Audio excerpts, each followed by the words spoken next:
नमस्कार। आज का ये ईवीएस का लेक्चर तीसरा होगा और इससे पहले 2 लेक्चर्स रिकॉर्ड हो चुके हैं और उसमें हमने बेसिक सी बात करी थी, स्टार्ट किया था ईवीएस को। और आज हम बात करेंगे थर्ड लेक्चर में, उसी के आगे से कंटिन्यू करेंगे। तो इसमें सबसे पहले आज हम बात करेंगे एबायोटिक, तो हमने डिस्कस पहले कर लिया था। अभी हम बात करेंगे बायोटिक में, और बायोटिक में खासकर प्लांट्स के बारे में डिस्कस कर लिया था, एनिमल्स के बारे में डिस्कस कर लिया था और बचा था माइक्रो ऑर्गेनिज्म, ठीक है, जिसको हम बोलते हैं सूक्ष्म जीव।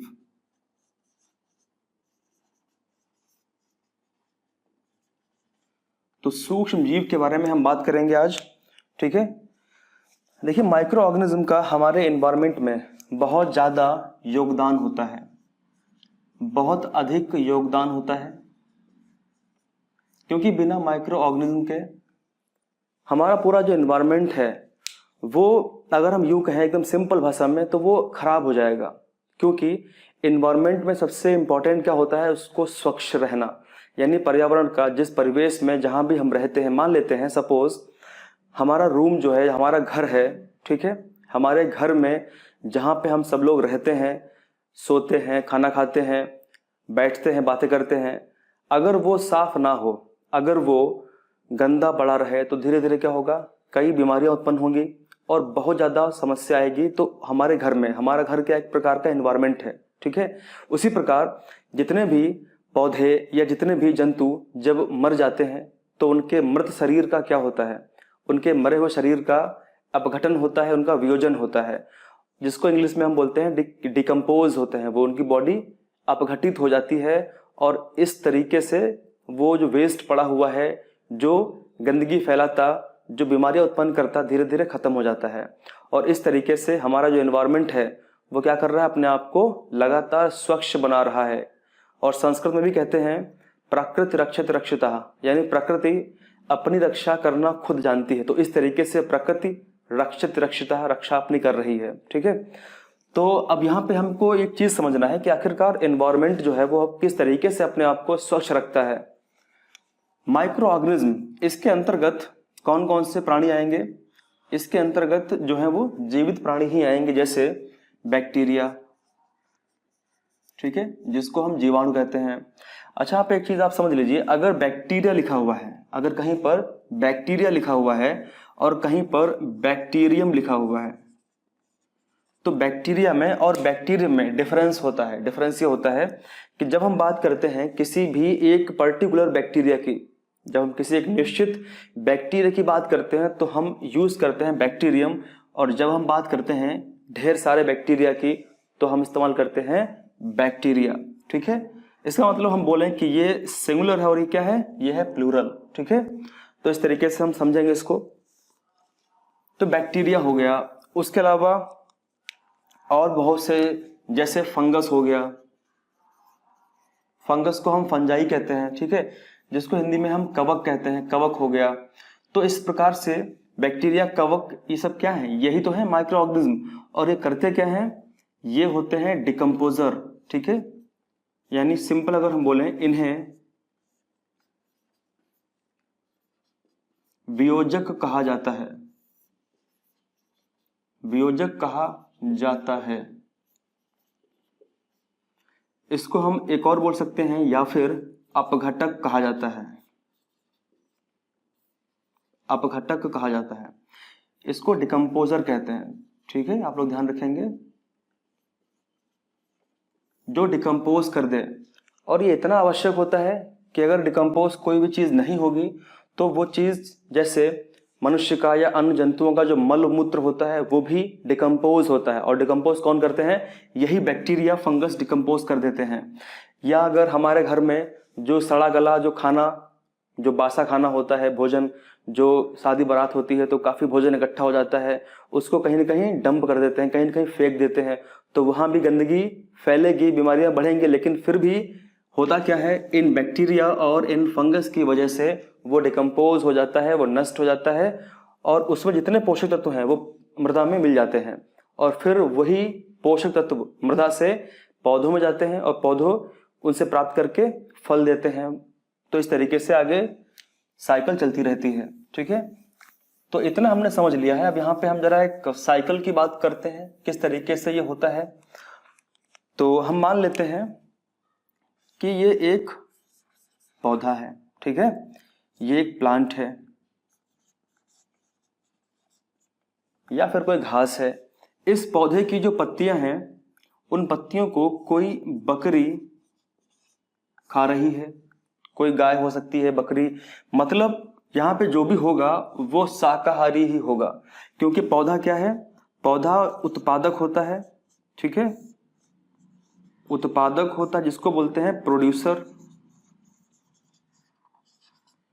और बकरी क्या है, बकरी होती है प्राथमिक, बकरी प्राथमिक उपभोक्ता होती है।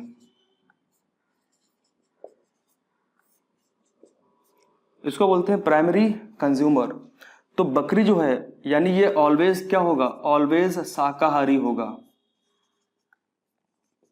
तो आप लोग ध्यान रखेंगे, अगर आपसे क्वेश्चन पूछता है यूपी टेट में कि प्राथमिक उपभोक्ता क्या होता है, क्या शाकाहारी होगा या मांसाहारी होगा या दोनों हो सकते हैं, तो आप लोग ध्यान रखेंगे कि प्राथमिक उपभोक्ता केवल शाकाहारी ही होता है। और जब बकरी शाकाहारी है, बकरी को कोई शेर खा गया, तो मान लिया हमने कोई शेर खा गया, ठीक है, शेर कैसा होता है, शेर मांसाहारी होता है। तो इसका मतलब कि जो द्वितीयक उपभोक्ता होगा, जो द्वितीयक उपभोक्ता होगा वो शाकाहारी भी हो सकता है या फिर मांसाहारी भी हो सकता है, ठीक है। आप बताओ कि सही क्या इसमें से है, क्या जो द्वितीयक उपभोक्ता है क्या वो शाकाहारी भी हो सकता है या मांसाहारी भी हो सकता है? आप लोग कमेंट करके बताइए। ऐसे ही कुछ क्वेश्चंस बहुत ही बेसिक लेवल के एग्जाम में पूछे जाते हैं और हम गलती कर देते हैं। हमने क्या सीखा कि प्राथमिक उपभोक्ता कौन है, बकरी है, जो केवल पत्तों को खाएगा, घास को खाएगी, ठीक है। बकरी को खाने वाला क्या शाकाहारी होगा या केवल मांसाहारी होगा? आप लोग बताएं। जाहिर सी बात है कि बकरी को खाने वाला यानी मांस को खाने वाला मांसाहारी होगा। क्या होगा? मांसाहारी होगा। तो आप लोग ध्यान रखेंगे, और मांसाहारी है इसका मतलब क्या है कि जो द्वितीय उपभोक्ता होगा वो ऑलवेज क्या होगा, मांसाहारी ही होगा। और जब शेर की मृत्यु होगी, ठीक है, जब शेर की मृत्यु होगी तब इसके मृत शरीर को, इसका जो मृत शरीर होगा उसका क्या होगा? आप लोग बताइए। इसके मृत शरीर को आखिरकार क्या होगा? तो इसके मरे हुए शरीर पर बैक्टीरिया, फंगस यानी कवक ग्रोथ करेंगे और इसको डिकम्पोज कर देंगे, यानी क्या करेंगे, इसका वियोजन कर देंगे, इसका अपघटन कर देंगे। और इस प्रकार इसका जो मरा शरीर है वो धीरे धीरे हमारे एनवायरनमेंट से घट जाएगा, खत्म हो जाएगा। अब यहाँ पे एक चीज हमें और समझनी होगी, वो ये है कि जो भी डिकम्पोजिशन होता है यानी जो अपघटन होता है, जो सूक्ष्म जीव करते हैं, जैसे बैक्टीरिया है, फंगस है, ये सब करते हैं, ये करते किसका है? तो दो प्रकार की चीजें हमारे एनवायरनमेंट में होती हैं। एक होता है जो जैविक रूप से अपघटनीय हो, एक जो जैविक रूप से अपघटनीय ना हो। इसका मतलब ये है, सिंपल सी बात है, आप लोगों ने सुना होगा कि अगर कोई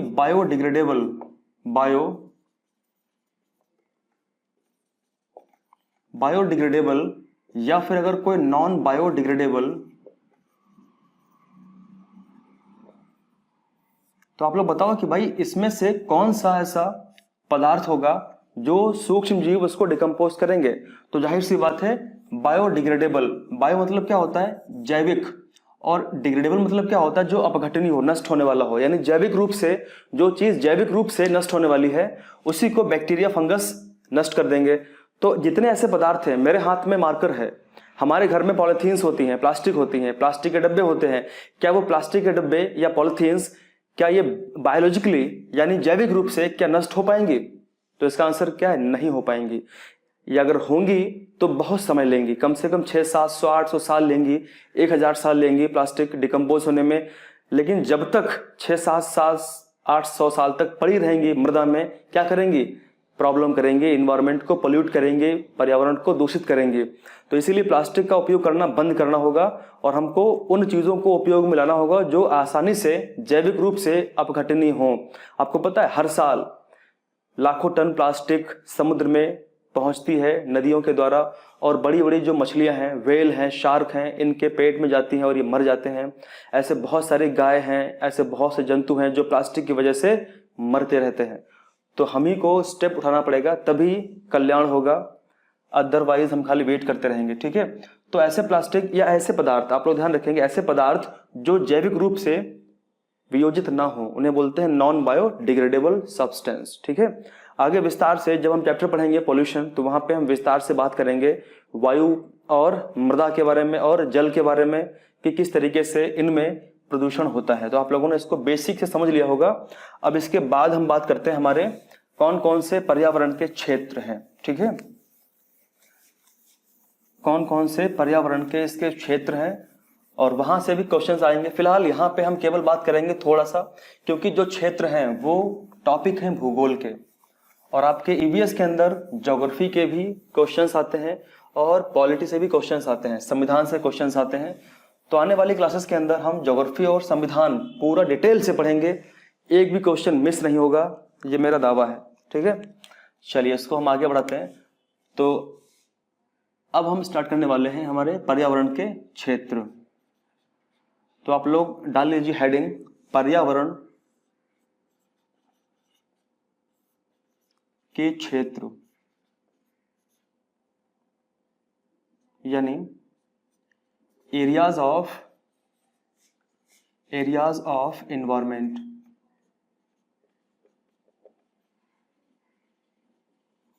ठीक है, कि कौन कौन से एरिया, लिखो से कौन कौन से एरिया हैं पर्यावरण के। तो यहां पे अगर हम बात करें तो सिंपल सी बात है, पर्यावरण के कौन कौन से एरिया होंगे, यानी कहां कहां पे पर्यावरण पाया जाएगा और खासकर कहां कहां पे जीवन पाया जाएगा। यहां पे हमको समझना है जीवन के बारे में कि जीवन कहां कहां पाया जाएगा। तो सबसे पहली बात यहां पे हम समझेंगे इसके अंदर क्या क्या शामिल होता है। तो सबसे पहले जलमंडल, उसके बाद में स्थल मंडल, उसके बाद में वायुमंडल। तो जलमंडल, स्थल मंडल, वायुमंडल, इसको बोलते हैं हाइड्रोस्फीयर, इसको बोलते हैं लिथोस्फीयर, और इसको बोलते हैं एटमॉस्फेयर। बहुत से ऐसे विद्यार्थी हैं जो इंग्लिश मीडियम के हैं, इसीलिए मैं कोशिश करूंगा कि बाइलिंगुअल मैं आपको पढ़ाऊं, यानी दोनों भाषाओं में आपको मैं कंटेंट प्रोवाइड कराऊं, ताकि आपको जो लोग हिंदी वाले हैं उनको भी कोई दिक्कत ना हो, और जो लोग इंग्लिश वाले हैं कोई उनको भी दिक्कत ना हो। ठीक है, तो हमको जलमंडल, स्थलमंडल और वायुमंडल के बारे में पढ़ना है। तो इसमें सबसे पहले हम शुरुआत करेंगे और जानेंगे जलमंडल के बारे में। फिलहाल एक चीज जान लीजिए, ये अपने आप में जो भी चीजें हैं ये ज्योग्राफी का यानी भूगोल का पूरा टॉपिक इसके अंदर डिटेल में पढ़ेंगे, यानी पूरा चैप्टर ही पढ़ेंगे हम वायुमंडल के बारे में, पूरा चैप्टर पढ़ेंगे हम स्थलमंडल के बारे में, और पूरा चैप्टर है जल, तो जल के बारे में पढ़ेंगे और जानेंगे जलमंडल क्या होता है। तो अपने आप में ये तीनों एक चैप्टर है। ठीक है, और तीनों कम से कम 45 से 50 या 1 घंटे के चैप्टर हैं। तो अगर इन तीनों को फिनिश करना होगा हमको डिटेल में, तो हमको कम से कम 3 घंटे का समय चाहिए होगा। पर यहाँ पे हम क्योंकि पर्यावरण के क्षेत्र के रूप में इसको देख रहे हैं, तो यहाँ पे हम ज़्यादा इसको नहीं पढ़ेंगे डिटेल में, अलग से मैं पढ़ा दूंगा और आपको सारे वीडियोस मिल जाएंगे प्लेलिस्ट में। ठीक है, तो सबसे पहले इसमें हम शुरुआत करने वाले हैं जल मंडल के बारे में। अच्छा, एक मंडल और है ये, वो भी समझ लीजिए, वो होता है जैव मंडल। ठीक है, जैव मंडल, जिसको बोलते हैं बायोस्फीयर। ये होता है जीवों का मंडल। क्या होता है? जीवों का मंडल, जहां पे जीव रहते हैं। लेकिन ये बनता कैसे? ये बनता है इन तीनों के मिलने से, इन तीनों के मिलने से बनता है जैव मंडल। अभी चर्चा इसकी बिल्कुल लास्ट में हम करेंगे। सबसे पहले बात करते हैं जल मंडल के बारे में और जानने का पूरा प्रयास करेंगे कि हाइड्रोस्फीयर होता क्या है। अब क्योंकि ये टॉपिक ज्योग्राफी का है, भूगोल का एक विषय है, एक चैप्टर है, तो यहाँ पे हम ज़्यादा इसको विस्तृत रूप से बात नहीं करेंगे, संक्षेप में बात करेंगे। सबसे पहली बात तो ये है कि हाइड्रोस्फीयर होता क्या है, जलमंडल होता क्या है। हमारी पृथ्वी पर जल किन किन तरीकों से पाया जाता है और कहाँ कहाँ पाया जाता है, उसी के आधार पर जलमंडल को हम परिभाषित कर सकते हैं। परंतु ये सबको पता है कि हमारी पृथ्वी पर जो सर्वाधिक जल है वो केवल सतह पर ही पाया जाता है, यानी जो ओशियंस हैं, जो महासागर है, वो कहाँ पे हैं, महासागर हमारी पृथ्वी की सतह पर पाए जाते हैं। और उसी भाग को हम बोलते हैं जलमंडल, क्योंकि वो ज़्यादा विस्तृत रूप से फैला हुआ है। तो इसको अगर हमें समझना है तो बहुत ही सिंपल तरीके से एक आरेख बना करके हम समझ सकते हैं कि हमारी पृथ्वी पे इतने पार्ट पे स्थल है और बाकी जो बचा हुआ भाग है, यानी इस पार्ट पे जो बाकी बचा भाग है यहाँ पे जल है। ठीक है, तो इतने भाग में हमारी पृथ्वी के जल पाया जाता है। तो अगर इसकी हम बहुत ही एक आसान सी परिभाषा बनाएं कि आखिरकार जलमंडल है क्या, तो हम समझ सकते हैं कि पृथ्वी की सतह पर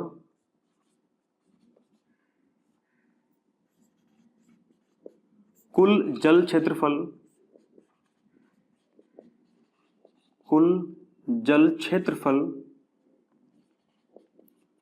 को जलमंडल कहा जाता है।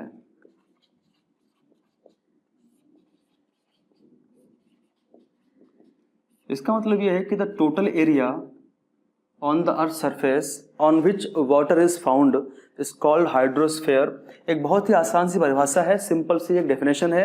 अब यहाँ पे क्वेश्चन ये आता है कि आखिरकार जो जल है वो हमारी अर्थ पे कितने रूप में, यानी वाटर हमारी अर्थ पर कितने फॉर्म में पाया जाता है। तो सभी को पता है जल या तो सागर के रूप में है, ठीक है, जो सागर है। अब सागर को हम लोग बोलते हैं ओशियंस, सागर को क्या बोलते हैं, ओशियंस बोलते हैं, ठीक है, ओशियन। फिर महासागर, सागर को हम लोग सी बोलते हैं, ठीक है, ये सागर हैं, सी होते हैं। और जो महासागर हैं इनको हम लोग ओशियन कहते हैं। यहाँ पे आप लोग इसको ठीक कर लीजिएगा, सागर है तो सी है, महासागर है तो ओशियन है। अब क्योंकि ओशियन की अगर बात करें, ओशियन कितने हैं, ओशियन हमारी अर्थ के ऊपर यानी हमारी पृथ्वी पर महासागर कितने हैं। सबसे विशाल महासागर है प्रशांत महासागर, जिसको इंग्लिश में कहते हैं पैसिफिक ओशियन। फिर दूसरा है अंध महासागर, जिसको बोलते हैं अटलांटिक ओशियन। और फिर तीसरा है इंडियन ओशियन यानी हिंद महासागर, ठीक है, इंडियन ओशियन। और उसके बाद में फिर आता है चौथे नंबर पे दक्षिणी महासागर, दक्षिणी महासागर। फिर आता है पांचवें नंबर पे आर्कटिक महासागर,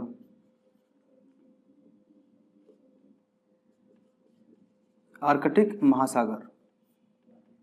तो ये 5 हमारे ओशियंस हैं। अब क्योंकि ओशियंस में अगर सागर की बात करें तो इसमें डिफरेंस ये होता है, ओशियंस का दायरा बड़ा होता है, अधिक क्षेत्रफल होता है और पानी बहुत ज़्यादा मात्रा में होता है। लेकिन जो सागर होते हैं वो एज कंपेयर टू ओशियंस छोटे होते हैं, इनका एरिया छोटा होता है और पानी भी कम होता है।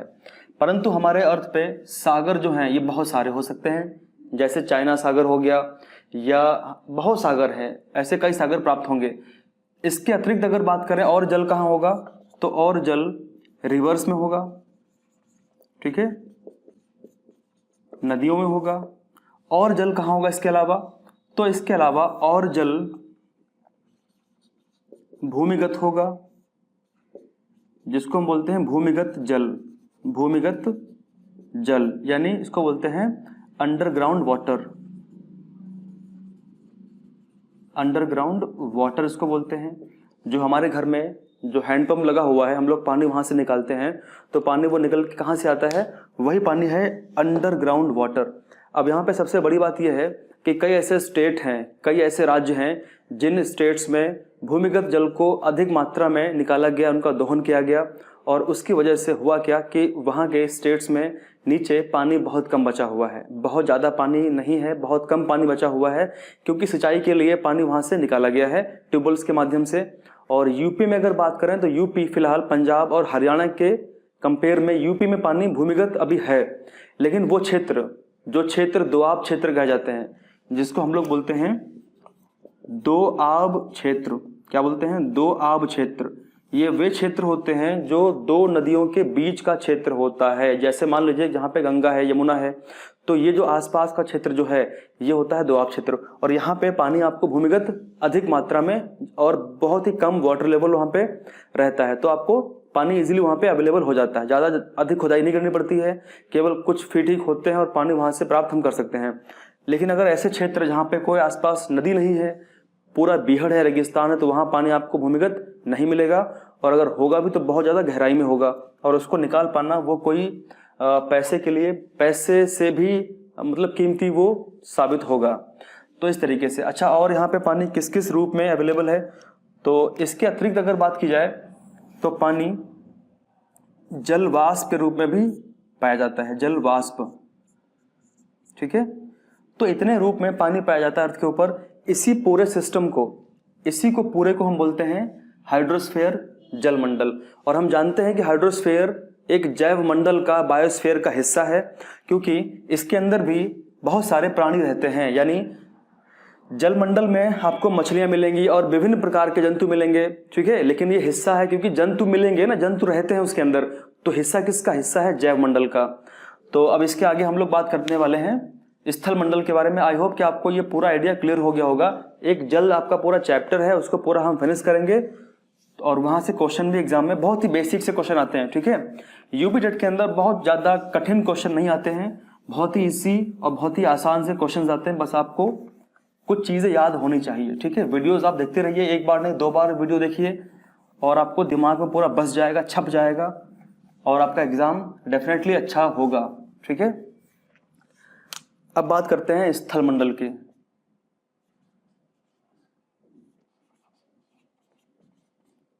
स्थल मंडल,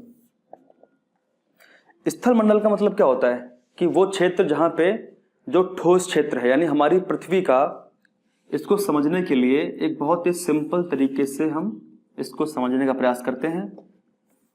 ठीक है, हमारी पृथ्वी का जो, मान लेते हैं हमारी ये पृथ्वी है, ये हमारी अर्थ है। ठीक है, और अर्थ का ऊपर का क्षेत्र, अर्थ का जो ऊपर का क्षेत्र है, ये क्षेत्र जो ऊपर का है, मैं जिसको डार्क कर रहा हूं, अर्थ का ऊपर का ये क्षेत्र जो है, इसी को जो ठोस क्षेत्र है और जिस पर जल नहीं है, तो अर्थ का ऊपर का ये क्षेत्र। ठीक है, ऊपरी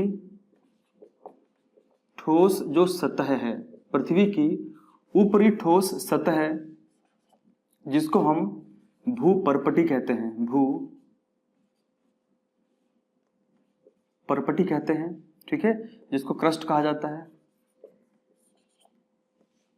इसी को हम बोलते हैं स्थल मंडल। इसी को स्थल मंडल यानी लिथोस्फेयर हम कह सकते हैं। ठीक है, स्थल मंडल की अगर बात की जाए तो स्थल मंडल पे क्या क्या पाया जाता है, तो स्थल मंडल पे आपको मृदा मिलेगी। ठीक है, यहाँ पे आपको शैलें मिलेंगी, अलग अलग प्रकार की शैलें प्राप्त होंगी। शैलों को रॉक्स बोलते हैं और मृदा को सॉइल बोलते हैं। ठीक है, आपको यहाँ पे प्लेटूज मिलेंगे यानी पठार मिलेंगे। इसके अलावा यहाँ पे आपको पर्वत मिलेंगे, माउंटेन्स मिलेंगे। ठीक है, इसके अतिरिक्त अगर बात करें तो आपको क्या मिलेगा, यहाँ पे अर्थ पे रिवर्स मिलेंगी, जो नदियां वगैरह हैं वो भी बहती हुई जाती हैं, सरफेस पर ही तो बहती हैं वो। ठीक है, तो ये सब चीजें, यहाँ पे आपको फॉरेस्ट मिलेंगे।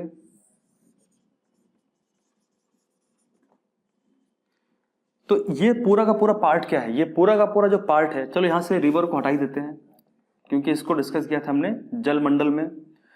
आपको यहाँ फॉरेस्ट मिलेंगे, वन मिलेंगे, तो ये पूरा का पूरा जो वन वाला पार्ट है, पर्वत का पार्ट है, पठार है, सॉइल है, रॉक्स हैं, और जो भी चीज़ें आपको खनिज प्राप्त होंगे, जहाँ पे हमारे मकान बने हुए हैं, जो भी चीज़ें हम जहाँ पे खड़े हैं, जो ठोस चीज़ है, जो सॉलिड चीज़ है, अर्थ की सरफेस वाली चीज़ जो ठोस है, उसी को हम बोलते हैं हमारा स्थल मंडल। ठीक है, और ये बिल्कुल आवश्यक है कि स्थल मंडल पे, यानी जीवों को रहने के लिए कोई स्थान चाहिए होगा, और वो स्थान हमको स्थल मंडल ही प्रोवाइड कराता है। ठीक है, हम लोग यहाँ पे रहते हैं, क्या हम लोग हवा में उड़ रहे हैं? नहीं, हमको रहने के लिए, चलने के लिए रोड चाहिए, सड़क चाहिए, और हमको खेती करने के लिए हमारे खेत चाहिए, फील्ड चाहिए, तो वो आखिरकार है कहाँ? तो स्थल मंडल पे ही तो है वो सब चीज़ें।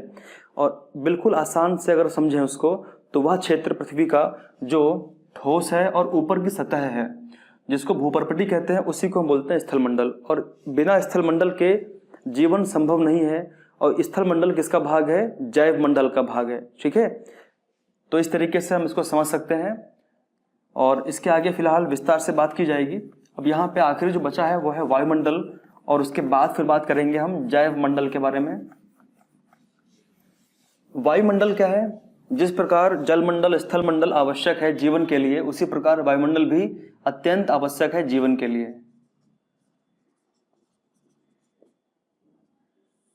वायुमंडल, इसको बोलते हैं एटमॉस्फेयर।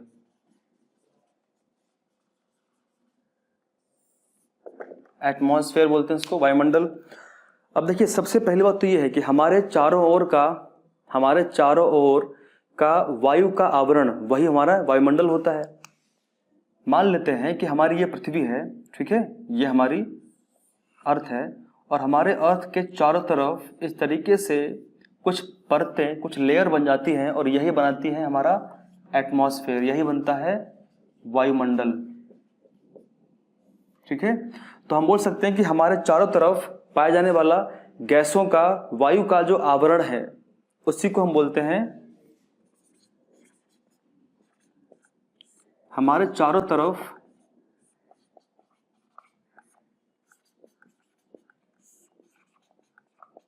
पाया जाने वाला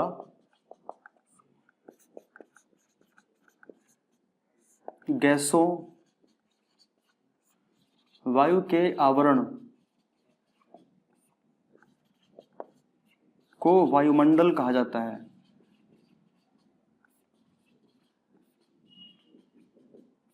ठीक है, और वायुमंडल के अंदर आपको कई सारी परतें मिलेंगी, यहाँ पे कई सारी लेयर्स आपको मिलेंगी, कई परतें। जैसे इसमें आपको मिलेगा क्षोभ मंडल, ठीक है, क्षोभ मंडल,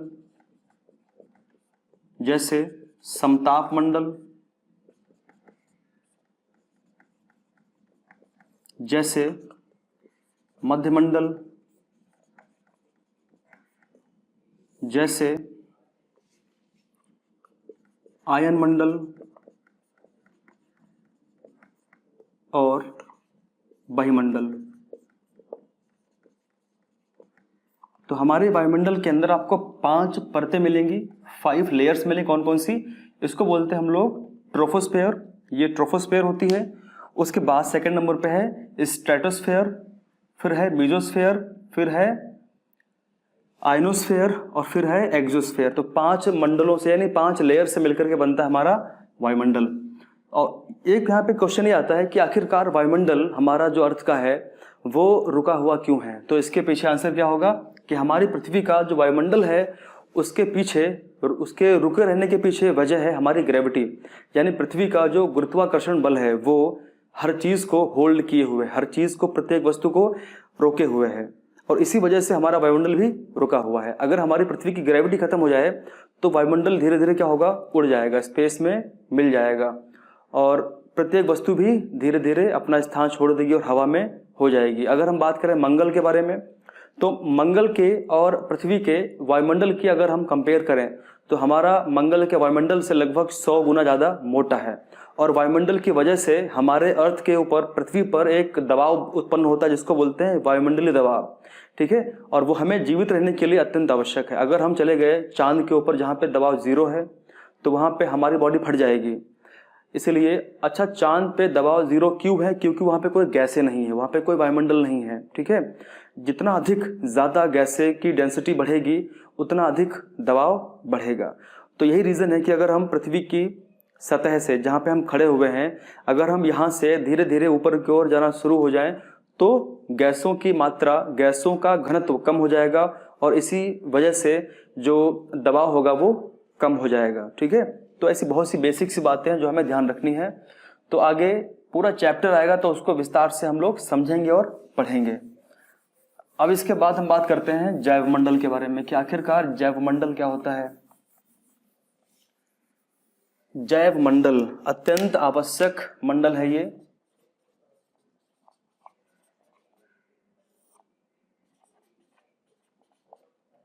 इसको बोलते हैं बायोस्फीयर। तो भैया जैव मंडल का मतलब क्या होता है? जीवों का मंडल, जीवों का मंडल। जीवों का मतलब क्या होता है? जीवों का मतलब होता है या तो पौधे होंगे, ठीक है, या तो जंतु होंगे,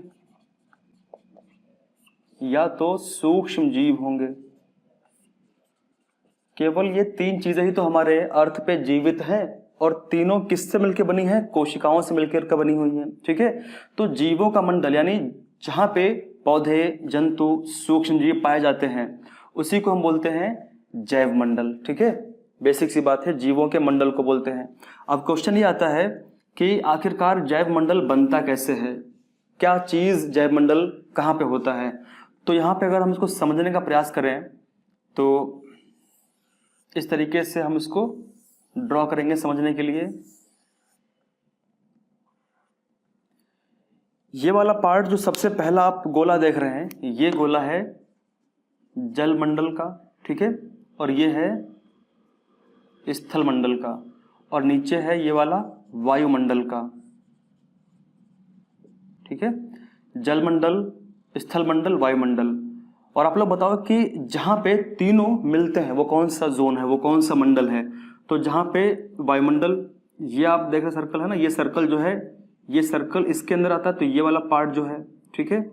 और क्योंकि इस पार्ट के अंदर जलमंडल भी आ रहा है, इस पार्ट के अंदर स्थल भी आ रहा है, इस पार्ट के अंदर वायु भी आ रहा है, तो यही वाला पार्ट जो है, इसी पार्ट को हम बोलते हैं बायोस्फीयर, या फिर बोलते हैं इस पार्ट को हम जैव मंडल, जहां पे जीव रहते। तो ये पार्ट जैव मंडल कहलाता है, ठीक है।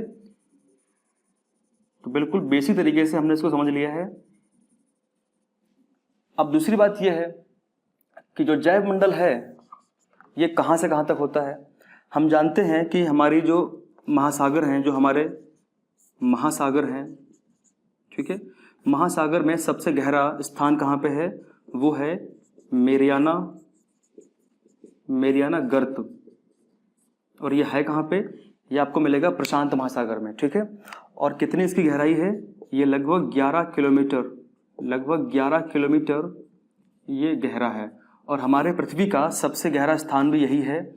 यहाँ से लेकर के, और जो हमारा ऊपर हमारे वायुमंडल में अगर हम बात करें तो 11,000 किलो यानी 11,000 मीटर या फिर 11 किलोमीटर नीचे गहराई से हम ऊपर की ओर जाएंगे वायुमंडल में, और वायुमंडल में लगभग आप मान लीजिए कि 17 किलोमीटर तक ऊपर, यानी 11 और 17 किलोमीटर ये पूरा जो एरिया है, इस पूरे क्षेत्रफल में जो भी चीज़ें पाई जाती हैं, जो भी चीज़ें पाई जाएंगी उसमें आपको जीव मिलेंगे, पक्षी मिलेंगे, कुछ न कुछ आपको जीवन का प्रमाण मिलेगा।